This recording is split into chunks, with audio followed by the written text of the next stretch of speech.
برائعة من روائع بليغة رائعة مستنيات. ويحصلنا الشرف وتحضر معنا ذات الصوت الملائكي ندى في أغنية مستنيات النبرة المغربية.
والشكر موصول للاخوان الاصدقاء اللي رافقونا اليوم من الحاجه فاطمه الفراري رحمه الله صحيه السي فضلي الاخوان ديال الجمعيه كلهم التحقوا بنا واهل الحي واهل الحومه. الشكر موصول للاداره.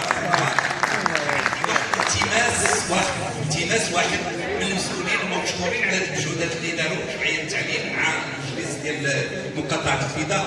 التماس يتهلاو فينا في السونوريزاسيون. برافو.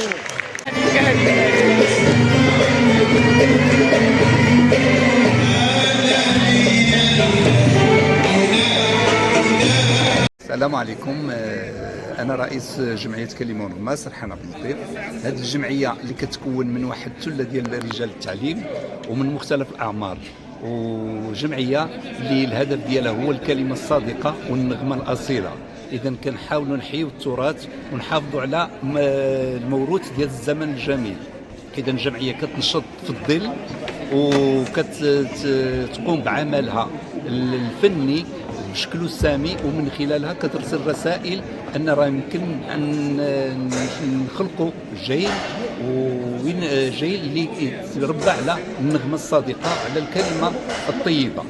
السلام عليكم، معكم الأستاذ محمد محجوب رئيس جمعية قدماء موظفي التربية والتكوين بضرب سلطان.